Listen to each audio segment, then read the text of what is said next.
Hey guys, I'm back. I'm going to read page 122, and we are just finding out what Viola wants to be when she grows up. Viola sighs, shoots me a warning with her eyes. If I laugh, I am a dead man. I nod my understanding. All right. When I was 7 years old, my parents drove me out west on this long, boring family vacation. You know, Grand Canyon, Old Faithful, all the touristy stuff. But we stopped at this planetarium, one of the huge ones with the telescopes that can see the whole galaxy and meteor showers and distant planets. Well, my father knew somebody who knew somebody, and they let us in after hours, and I got to look for as long as I wanted. Suddenly, Viola's face lit up as she looks at the sun-blanched sky. I never realized how much is out there, you know? Everyone thinks of space as this cold, empty place, but it's not. It's filled with light and heat and movement with possibility. Staring at her lost in the clouds, I understand. I almost reach out to grab her hand. So you always wanted to be an astronomer, I say? Anyone can be an astronomer, she says, coming back to Earth. I wanted to go out there. An astronaut, I say, nodding. Every first grader's dream. She punches me playfully in the shoulder. I'm a little surprised by how much it hurts. You said you wouldn't laugh. I didn't laugh, I say. I think it's terrific, actually. It's important to have dreams. Viola sighs. I have a telescope at home, but it's not much good in the city. She kicks a rock, apparently the one loose rock on the entire sidewalk. It vanishes into the grass. You can't see them here like you can out there. So what's the coolest thing you've ever seen? I've seen Neptune and the moons of Saturn, and I got to watch the Perseid shower up close. How about you? Have you ever been stargazing? Ever seen anything cool? I try really hard not to look at her. I saw a comet once, I say. We walk a half block more, and she stops, pointing to a large white house at least twice the size of mine. Sunroom, deck, lights up and down the driveway like a landing strip. Nice digs, I whisper. She points to a room on the second floor. My parents let me have the master bedroom because it has the biggest closet. I start to accompany her to her door, but she stops me. Probably best if you stay here, she says. If my dad sees you, I tell her, no problem, I understand. Fathers can be like that sometimes. Maybe I'll see you around again, I say. You know, run into you, a chance occurrence or whatever. Or whatever, she says, walking backward for a bit before turning and walking up to her door. This time I don't wait for her to turn around and look at me again. Hey, I call out, look in your pocket. What? Your back pocket, check it out. She pauses on her porch and reaches in and pulls out the penny. I take a flourishing bow, the way I imagine Marvolo the Magnificent used to do the first 97 times. And then I hide behind some bushes as her father opens the door. I get home nearly 2 hours later to discover Dad still is stuck in the basement. Beethoven is blaring, actually loud enough that I can feel it through the floor. Dad obviously can't hear the front door close. I check the fridge to find my note is still there. He probably hasn't even been upstairs.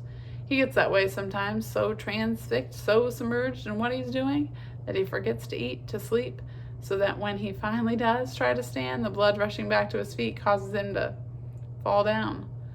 I will have to go rescue him, pull him out, order the pizza using our fake name, the Richardsons.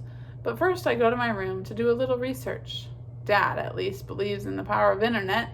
Even if I'm not allowed to have an email account or anything, our shelves can only hold so many books. And even Dad needs to go online to catch up on the latest research, in particular in particle physics sometimes. I glance at the headlines. The Nautilus rescues an ocean liner crippled at sea. The U.S. engages North Korea in nuclear talks. There's a big prison bus near Justicia. Maybe it was the dealer. Nothing I care about. I find what I'm looking for and I print it out, writing down the general specifications for what I need in the margins. I hear sounds coming from the kitchen, cupboards and can openers. The professor has emerged. When I step into the kitchen, he is standing over the stove. That's the first sign that something is wrong. It's supposed to be pizza night, and he's messing with the system. A can of double noodle soup boils away in its pot. He doesn't bother to turn around, though I know he knows I'm there. You're home, he says, with his back still to me, and I can't tell if he means like, thank goodness you're home, or where in the world have you been this time? Judging by the sound of his voice, I'm going to go with the second one. I left you a note, I say, pointing to the fridge. He glances at the scrap of notebook paper. Went out, it says. Be back soon. Love, Michael. In retrospect, maybe I could have been more specific. I needed new shoes, I add, even though that wasn't at all the plan in the first place. But you have to have a reason, and I'm not sure I could explain the real one. It's not a good idea, it says, you going out by yourself like that, not with everything that's happening. Depends on what you mean by good, I say, then instinctively regret it. I'm sure he's frowning over his pot at having his own words thrown back at him. I hesitate to tell him that I wasn't by myself. I'm not sure he would understand. In the 3 years that I've known him, my father has not expressed one iota of interest in women. Occasionally, I will make a slide-long remark about an actress during one of our Friday night film sessions, someone I think might be his type, Jodie Foster or Naomi Watts, someone attractive and intelligent, and then I watch his expression. Nothing. The closest he has ever come to talking to me about girls was describing asexual reproduction 3 days ago at the zoo. I try to imagine what an ordinary father might say. You meet a girl? What does she look like? What's her name? Where'd you meet? Is she pretty? And I would say some cheeseball thing like, oh, Dad, man, she's a knockout. And he would cuff me on the shoulder to let me know that I'm just been initiated into the world's oldest secret society. But my dad, he's extraordinary.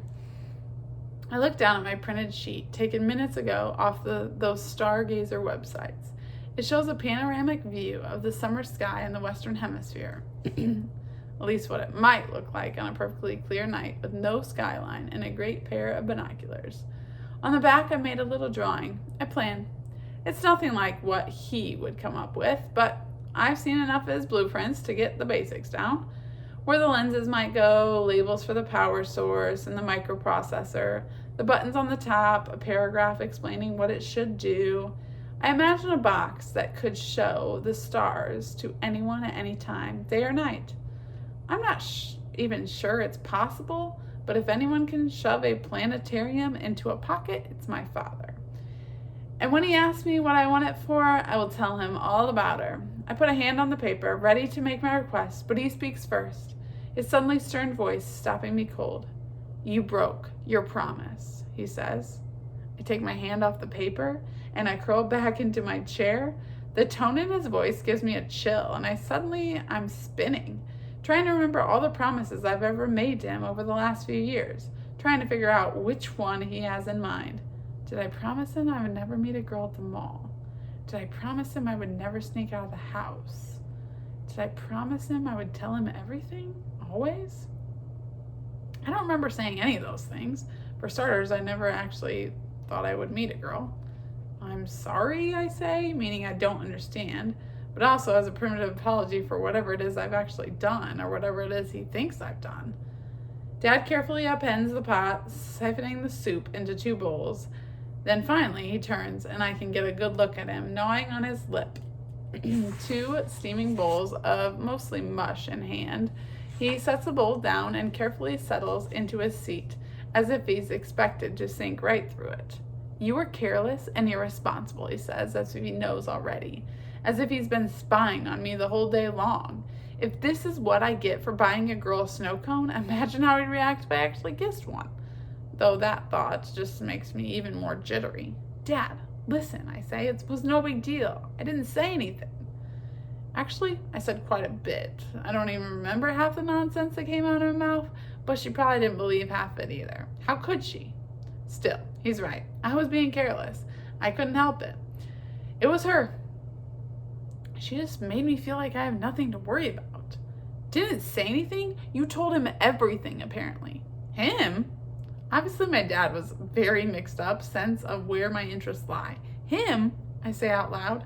Yes, him, Dad says, pounding on the table, broth sloshing over the sides of the bowl. Your friend, the porcupine. One secret. I asked you to keep one secret for your own good, and you can't. Oh, so that's what this is about.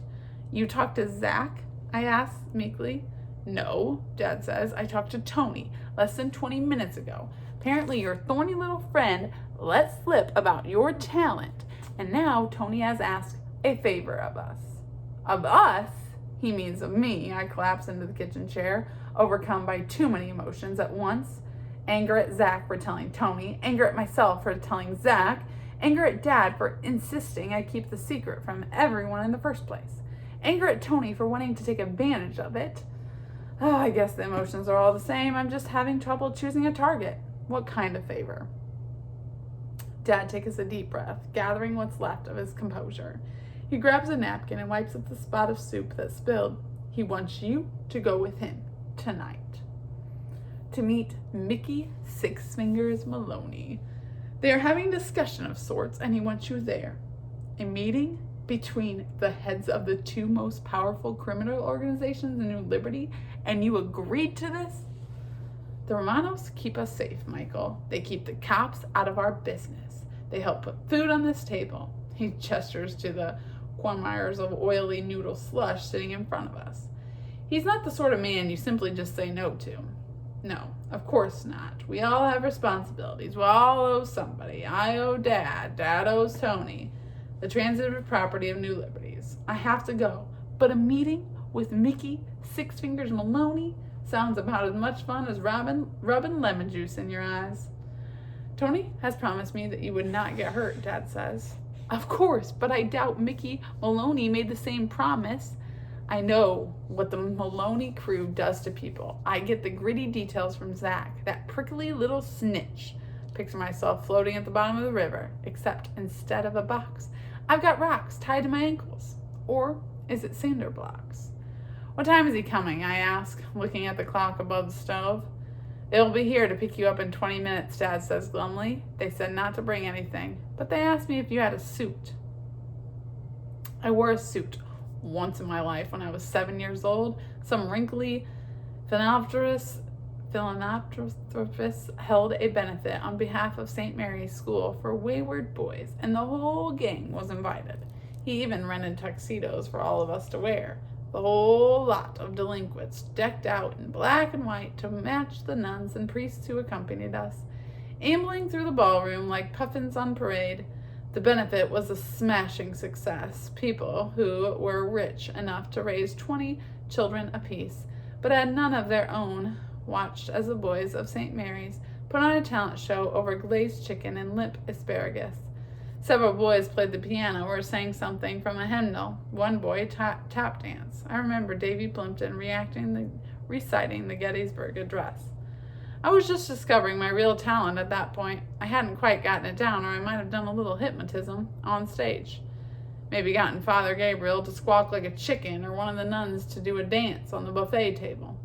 Instead, I performed one of the card tricks I had just started to learn. I messed it up twice, but the crowd applauded anyways. Nobody booed, even though I was terrible. They were much too polite. I learned 2 things that night. 1, rich people give to charity to feel better about all the money they waste on themselves. And 2, most people would rather lie right along with the crowd than tell the truth on their own, except for the criminals. Say what you want about them, at least they were honest with themselves. They know what they want and aren't afraid to take it. Tony Romano wanted my power. If only for one night to convince Mickey Maloney of something. I owe it to him to try. He was part of our family, for better or for worse, and you do not say no to your family. Next chapter, 6 fingers and a helping hand. See you guys.